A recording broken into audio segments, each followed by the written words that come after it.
This is the beginning of something different. Not just a new week, not just another challenge. This is our new era. Maybe like me, lately you felt a little stuck, or like bad habits have been creeping into your routine and you know there's things you could be doing to become a better version of you. You've said, I'll start soon, or maybe next week, maybe when things calm down. Well, over the next 6 weeks, I am going all in, and I'd love for you to join me. Step by step, we'll be working on building habits, confidence, and clarity together. No pressure, no perfection, just progress. So, welcome to your new era. Let's grow together. Hey guys, welcome back. The way I literally want to say Happy New Year right now, spring and summer, this is my new year. The sun is out, my personality's back, I feel like my motivation has returned, and I feel like this is really the time to set myself a new challenge and to really enter a whole new era. I've really been loving the concept of eras lately and how we really just do embody and live different eras throughout our lives, and it doesn't need to be that one was like especially like slumpy or rut focused. It's more that we're just in different eras, but I am ready to enter a whole new era of just absolutely thriving and really becoming the best version of myself, and I want you to do the same. I would absolutely love it if we could do this challenge together. It's going to be 6 weeks. Ideally, I'd love for it to be rolling 6 weeks, but we're going to start off with one set of 6 weeks, and if we love it and we're thriving, then obviously we just keep going, and maybe we do it in another 6-week chunk.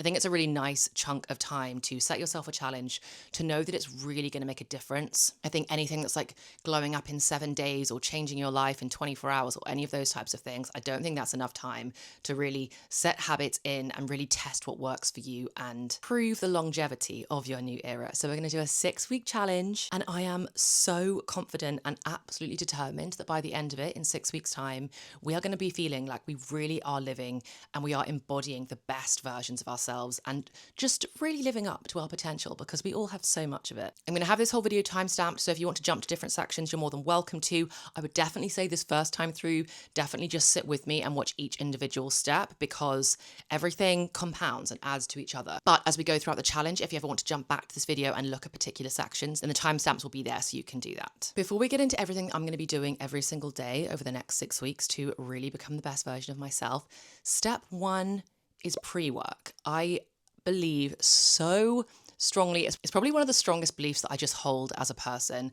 I really believe that self-awareness is the unlock to everything. I think it's the unlock to your happiness, your fulfillment, your everything. I think until we truly know ourselves, how are we ever supposed to put in steps to make ourselves happy if we don't really know what that would be and what that would look like? So step 1 is a bit of self-reflection time to really think about anything that you think you might want to change as part of this challenge, or anything that you think is holding you back from becoming the best version of yourself, or if there's anything niggling in your mind that makes you think, I just know that I can do better than this, or I'm not living up to my true potential in this one particular area, and really evaluating why that is. So, for example, one of mine is I have been thinking lately about why I just cannot stick to consistency when it comes to fitness and when it comes to being active.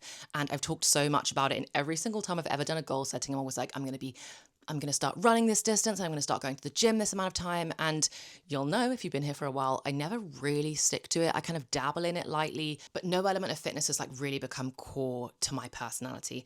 And I think that is because fundamentally, growing up, I just was never an active person. I never believed I was a sporty person. At university, the gym that was there was an extremely intimidating place, to the extent there was actually a Facebook group that people would take pictures of people in the gym, like not doing a good job, and post it on this Facebook group. It was so toxic. And I think a combination of that and going to a very sporty girls' school, I've slowly over time become really fearful of and embarrassed of trying something and not being good at it, especially when it comes to fitness and exercise. And the thought of people seeing me in the gym, not knowing how to use a particular machine, or using really light weights or no weights at all, or going on a run and being really out of breath. I mean, just like basic stuff that to some people are like, obviously you get out of breath, that's the point of exercise. To me, I've really internalized, and it's become something that I'm very embarrassed about, or that I shy away from because of things at school and things at university. And I think when I really clocked that actually, as part of my identity, I'm the girl who's like just not great at physical activity and just like isn't great at exercise. And I've really internalized that, believed it. And I think it's fully getting in the way of me like just really becoming the sporty chick that I want to be. And I wonder if you've got a similar example of just something that actually you've internalized quite hard without even really realizing you've done it. So after you've done a bit of reflecting on anything in particular that might be getting in your way, there might be nothing. It might be that you just want to make small little changes, and we'll get to the small little changes in just a minute. But if you feel like there's anything big or something that you feel like you've been trying to implement, maybe it's getting up early and it's just never really stuck. Step one is doing a bit of a reflect and really thinking, I personally am a sucker for journaling when you've got a particular problem. So get it down on paper, chat to a friend, talk to a family member, and just see if you can unlock why or what like the deeper meaning behind you constantly trying to achieve something that you're not really sticking at. That's step one. Then step two, to fix that problem. I have been listening to so many podcasts and I've been diving deep into behavioral psychology and really trying to understand why people act the way they do, why we get stuck in ruts and all this kind of stuff. And there is a theory and a method that I found that I think could be a huge unlock that I really want to try. And it's all around setting yourself an alter ego. There are so many really good examples of where celebrities set themselves alter ego so they're able to perform at their best. And really by an alter ego, it just means a version of yourself that behaves and acts and has different beliefs than you do. So for example, a really iconic one that everybody knows is Beyonce and Sasha Fierce. Her alter ego, Sasha Fierce, she famously says in lots of interviews, or she did, I think she's kind of retired Sasha Fierce now, but she used to always say that Sasha Fierce was the version of her that was extroverted, that was confident, that was sexy, and that allowed her to really perform, because her upbringing and the beliefs that she'd kind of been handed from her family was to not be as loud and confident and wear kind of sexy clothes and dance on stage, and all these types of things were actually quite uncomfortable for her, but it was something that she really wanted for herself. And so she created Sasha Fierce. I'm giving you very girly pop examples here, but we also know that like Tate McRae has Tatiana. There's definitely a lot of sports examples as well, which I don't know those ones as well, but I know that Kobe Bryant, for example, had Black Mamba that allowed him to really perform well when he was starting to get some criticism. Anyway, there are so many examples, but when you clock that the best of the best in their fields have used this alter ego method to kind of unlock a new level of success for them and a new level of them thriving, it makes you think, well, I've got to give that a go. So I've been doing some work on mine. I've been thinking about who my alter ego is, what she's like, how she behaves, what her days look like. I haven't assigned her a name yet, but I'm gonna. Maybe I'll let you know in a future video what her name is gonna be. But definitely one of the core principles and values, and I mean, it's just like not even worthy of a second thought. Alter ego Ellen is just a super active person. She jumps out of bed every morning. The days that she doesn't move her body, no matter what that looks like, whether it's going for a walk or doing a yoga stretch or going to the gym or on a run or just anything active and getting outside, any day that she doesn't do that feels like a bad day. Like, she loves to be active. She has so much energy. And the thought of an entire day going by where she doesn't move her body is like kind of unthinkable to her. So I'm not rushing my alter ego. I'm also not putting too much pressure on her. I'm not going to pile her up with like all these millions of things that she is. I think the one key thing that I'm always really bad at when I set these challenges is fitness. So that's the main thing I'm focusing on with my alter ego. But I really challenge you to set yours. It might feel a bit weird. It might feel a bit uncomfortable. It might feel a bit like cringy or cliche, but like maybe just give it a go. And I do think it's really powerful to actually name them. So on the mornings you wake up and you've got no motivation and you just can't be bothered, you just switch into that mindset and I go, alter ego Ellen wouldn't even think about this. She'd just get on with it and she'd just do it and she'd love doing it. And I'm just really excited to see if this new method will unlock some blocks that I've been having. Let me know if you have ever heard of the alter ego method before and if it's something that you're willing to try, because I think it could be really fun. So I'm definitely doing it. So once you've done a bit of a reflection to see if you've got any major blocks and then you've set your alter ego, again, you don't necessarily have to do those 2 steps. You can dive straight into the challenge. But once you've done those 2 steps, next is the actual challenge. So for 6 weeks to help me enter my new era, I have 5 non-negotiables that I'm going to do every single day. You can have the exact same non-negotiables as me if you want to do the same challenge as me exactly, or tweak them to be whatever it is that you want yours to be. For example, something that isn't on my list, spoiler, is like a reduction in screen time, but that might be something that is really important to you. I also don't have on mine anything about drinking a lot of water because, to be honest, I'm really good at drinking my water. Find yourself an emotional support water bottle of some kind that you just carry around with you everywhere, and like your water consumption will just be unlocked. So that's also not on mine, but personalize this as much as you want. But these are mine. So number 1, just to get the fitness one out the way, I feel like we've talked enough about that so far. But the first one for me is to exercise 6 times a week. Now, I know that 6 times a week sounds extreme, but as I was talking about with my alter ego, to me, exercising 6 times a week just means getting outside and moving my body in any capacity. I really believe that spring, summer is the time to get outside. Like, just get out the house, get outside. I am such a homebody, and I know that my safe space, my comfort place is at home. And during the autumn, winter months, honestly, some days I just don't leave the house at all. I literally just don't go out.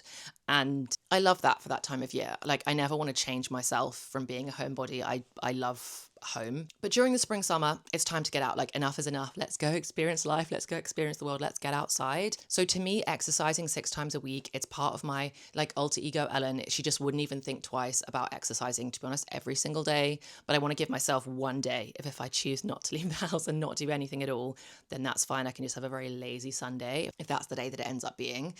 But 6 times a week does not mean 6 intense gym sessions a week. It means one day can just be going for a walk. One day I could take my yoga mat to the park and do a little stretch or a little Pilates session. It could be going to a Pilates class with a friend. It could be going on a run. It could be going to the gym. But it's any movement. Honestly, I am counting a 20-minute walk in the sunshine as exercise for that day. It's just getting out in the fresh air, moving my body, and really enjoying that process. So step 1 of my non-negotiables for the next 6 weeks is exercising 6 times a week. The second one is a really big one for me, and that is getting ready within the first hour of waking up. As somebody that works from home full time, I have really slipped into letting the getting ready process take a very long time or not really doing it at all. When I was commuting into London, I could open my eyes and have done a full face of makeup, got dressed, had breakfast, and be out the door within 45 minutes. And that is just kind of unfathomable to me now. It is taking far too long for me to get myself ready at the beginning of the day, and it's wasting a lot of my day, ruining my efficiency when it comes to just productiveness with work. And more importantly, I think on the days when I end up diving straight to my desk and I'm starting to do work at 7 a.m., instead of spending my first hour just getting ready off technology, I do think that it's just not good for my brain to dive straight into work on the days when I do that. So basically, my whole morning process of getting ready doesn't work no matter which way I do it. So new plan for the next 6 weeks is from when I wake up, from when I open my eyes, I get up out of bed straight away, no being on my phone, jump in the shower, and I'm fully dressed in skincare, makeup if I choose to wear it that day. Everything is all done within the first hour of waking up. If it is a morning where I'm going to the gym, then it is within an hour of me getting home from the gym. And then from when I get home, I have to have a shower, have my breakfast, get dressed, etc. The same rule applies. It's either from when I first wake up or from when I get home from the gym. That's number 2. Number 3 is 30 minutes of cleaning / tidying a day, or what I'm going to be calling it a 30-minute closing shift. I used to be really good at this as part of my evening routine. And again, this is something that's just completely slipped or collapsed out of my daily life over the last 6 to 9 months, probably. It's been a while, but I love the concept of having a closing shift. Imagining that I'm working at a cafe or a restaurant or a bar, and at the end of your shift, you spend 30 minutes getting everything sorted so that when you come back into work the next day, everything's all nice and prepped for you. That is how I want to treat my home. I want 30 minutes at the end of every single day, refolding the blankets on the sofa if that's where I've ended my day, lining the shoes up by the front door and putting them away. There's always a few glasses that end up scattered around that I just want to put them in the dishwasher, get the dishwasher on. It's small little things that I think it will make such a big difference to start my mornings in a refreshed space, rather than what keeps happening at the moment. I come downstairs and I've like put my dinner plate in the sink and I haven't just like washed it up and got rid of it if the dishwasher was full, or empty the dishwasher last thing at night. Just 30 minutes. I think it's such a small amount of time. It's the perfect amount of time to put on a YouTube video. A lot of YouTube videos are like 30 minutes. Put on a YouTube video, put on a timer with some music, whatever it is. For me, it's going to be putting on one of my favorite YouTubers' YouTube videos for 30 minutes. Stick that on, clean. As soon as the YouTube video is done, I'm done cleaning. Number 4 is taking my supplements every single day for 6 weeks. Making sure that my body has absolutely everything it needs to thrive is always a top priority for me. And I think supplements is one of those things where obviously they are only as effective as how consistent you are at taking them. And my consistency lately has been pretty poor because I follow a veggie diet. I know I don't get enough B12, so I need to supplement with that. This isn't so applicable now, but if I do this challenge again in the winter, which I'd like to, then making sure that I'm taking vitamin D in this country especially is important because we don't get a lot of it through the natural sunshine. But yeah, to really make sure my body has everything it needs to thrive and to do everything else in this challenge, I want to be taking my supplements every single day. And then the final one, step 5, is having 3 balanced meals a day. I feel like I have tried every different kind of trend and structure when it comes to eating. And for me, 3 meals a day that are high in protein but are well balanced is what suits me best. But I really believe that we are all very different when it comes to food and what our body needs and what makes us feel our best. For example, Cameron intermittent fasts. He absolutely loves fasting, and he has his first meal of the day at probably like 12 noon. And on the days when I do that with him, I don't feel as good. For me, I need to have breakfast when I wake up or as soon as I get back from the gym. But early in the morning, I'd say like at 9, I need to have had a full meal that had a mixture of everything. Like, I feel my best when I've got carbs in my meal, I've got fats in my meal, and I've got good protein in my meal. The protein is the thing that I think I really want to focus on over the next 6 weeks, because I technically eat a pescatarian diet, but to be honest, eating at home, which is where we eat most of the time, it's pretty much 99% vegetarian. Like, we don't buy a lot of fish. It's just that when we go out for dinner, I'll have fish. At home, most of my diet is veggie, and I do think I'm not very good at getting enough protein in my diet. So I really want to prioritize that, because I definitely feel fuller for longer and just like I have more energy when I've got a fully balanced protein heavy meal. So those are the 5 things that I'm going to be doing every single day for the next 6 weeks. That's the challenge. I think 5 is a nice number. It's not too many. I sometimes think that if you're trying to do too many things in a day, every single day for a challenge, it just gets overwhelming and things inevitably fall off the list. So I'm really happy with the 5 that I've got. One more tip that I wanted to share with you that's made such a big difference to me and my mindset going into this challenge and making me feel so excited for it and so just good about it, is to start switching your mind and your mindset away from discipline and towards devotion. I think discipline, in my mind anyway, has quite negative connotations. Like, when I think of the word discipline, I think of being put through like very hard, like military drills. I don't know why, like, the military comes into my head whenever I hear the word discipline. And discipline to me means doing something you don't want to do, doing something you don't want to do. It means being forced to do something, or someone forcing you to do something that you don't want to do. It sounds hard, it sounds grueling, and it doesn't come from a place of love. I'm a very emotional, sentimental kind of person. And when I started to switch out the word discipline for the word devotion, and actually, like, I'm devoted to this, and I think devotion is such like a strong, powerful word that really embodies like full commitment to something because of how much you love it. And I really want to show myself a lot of devotion. I want to devote a lot of my energy and my time into becoming the best version of me. And it makes me feel way more like peaceful about the challenge and excited about it, and not like I am currently failing at things and therefore I must improve myself and I must improve my life, because you guys know that is not my mentality. I don't think we have to change ourselves. I think any self-improvement-y stuff you want to do has to come from a place of love. So I am switching out the phrase discipline for devotion, and let me know if that like kind of resonates with you as well, because as soon as I heard that, I don't even remember where I heard that, it resonates with me really, really strongly. It makes me feel so like happy and loving towards wanting to make small tweaks to my routine and just level up. So, oh my gosh, that is it. That is the challenge. My new era. That's what I'm calling this challenge. I hope you call it the same thing. So it's your new era. It's my new era. Spring Summer Ellen has entered the chat, and she's going to be great. She's going to be so happy. So I would love to do this together. Let me know if you want to do it as well. Over the next 6 weeks, I'm going to be incorporating all of these things, just to be honest, mostly into my normal vlogs, but there will be some vlogs that are kind of focused on keeping up with these habits as we go. So we'll have videos over the next 6 weeks helping us stay on track and stay motivated and devoted to the challenge. Let me know if there's any particular videos that you want to see related to the challenge. I hope you do it with me. I hope we can do it together. It's truly the sunniest, happiest time of year, and I can't think of a better time to just cram all the stuff that makes us feel so good into every single day for the next 6 weeks. I'm so excited. Okay, I am going to be quiet now. Thank you so much for watching. I'm so pumped. I hope you're all having such a lovely week, and I cannot wait to see you in the next one. Bye, guys.